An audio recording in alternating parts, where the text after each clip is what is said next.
Those funny little yellow pill-shaped characters that made Despicable Me 1 and 2 so fun, the Minions, they finally get their own movie.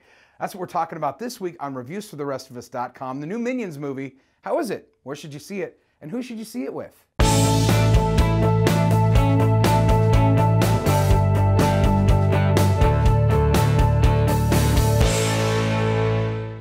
It's time to get down to business.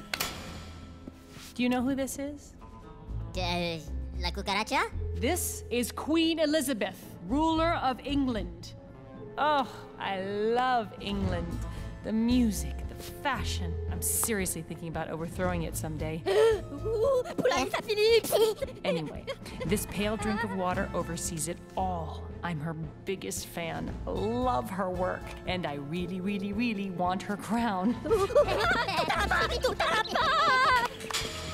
Steal me the crown and all your dreams come true. Respect, power, Banana! banana!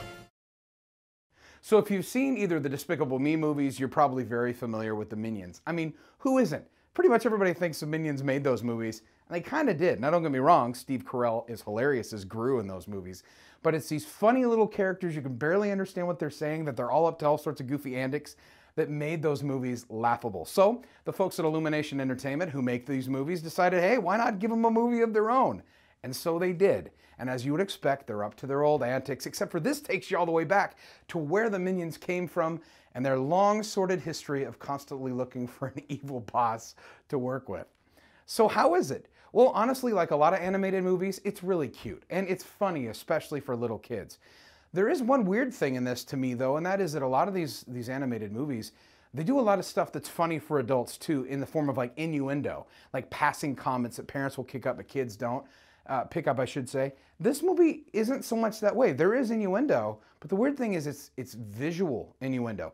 To the point where there's one particular thing where they're stacked on top of each other, and for the one in the middle to see, he lifts up his shirt, but they're dressed as a female. I don't know that I really want my little daughter mimicking that when she gets home.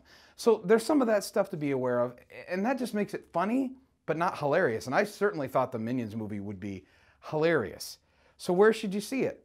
Well, this is a great example of a movie to go out to see, to take the family out and get them going and get them active.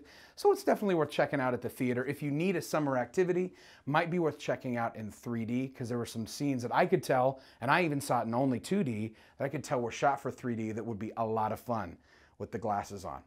So who should you see it with? Who should you take with you to this movie?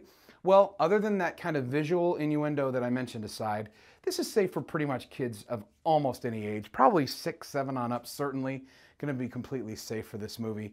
And if you got someone in the home that loves the Minions, who doesn't really? I think you're probably going to enjoy it. Hope you liked this review. Please share us with your friends, like us on Facebook and all that. And if you're not in the mood for family movie, you're not in the mood for animation, you're in the mood for action, you can check out our review of Terminator Genisys. Check that all out right here by clicking on it right now.